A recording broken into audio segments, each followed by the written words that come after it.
ఈ దేశంలో చిన్న పిల్లల కంటే కుక్కలు, పిల్లుల సంఖ్య ఎక్కువగా ఉంది. అదేదో ఎవరికీ తెలియని దేశం అనుకున్నారు. అందరికీ తెలిసిందే.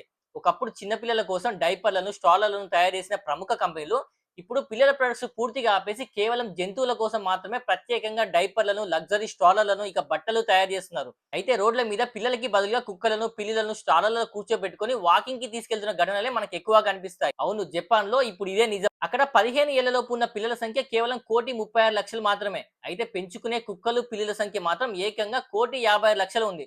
అంటే దాదాపుగా 20,00,000 పైగా ఉందని చెప్పి అక్కడ ఒక సంస్థ తెలిపింది. జపాన్‌లో పెళ్లిళ్లు చేసుకోవడం, పిల్లలు కనడం చాలా వరకు తగ్గించేశారు. ఒకవేళ పెళ్లిళ్లు చేసుకుంటే ఫైనాన్షియల్‌గా చాలా ఇబ్బందులొస్తాయని, ప్రతిదానికి పార్ట్నర్ మీద డిపెండ్ అవ్వాలని, ముఖ్యంగా ఫ్రీడమ్ ఉండదని చెప్పి అక్కడ ప్రజలు భావిస్తున్నారంట.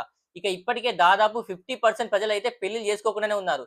అయితే మరి పరిస్థితి ఎంత దారుణంగా ఉందంటే, స్వయంగా ప్రభుత్వమే ఒక డేటింగ్ యాప్ లాంచ్ చేసింది. అలా అయినా పెళ్లిళ్లు అవుతాయని చెప్పి. అయినా గూడా యూత్ నుంచి ఎలాంటి రెస్పాన్స్ లేదు. ఇలానే కొనసాగితే ఖచ్చితంగా అక్కడి ప్రభుత్వంలో, అక్కడి దేశంలో అయితే ఆర్థిక సమస్యలు ఖచ్చితంగా వచ్చే పరిస్థితి ఉంది. మరి జపాన్ లైఫ్ స్టైల్‌పై మీ అభిప్రాయం తెలియజేయండి. ఇలాంటి అప్డేట్స్ కోసం మన ఛానెల్‌ని వెంటనే సబ్స్క్రైబ్ చేసుకోండి.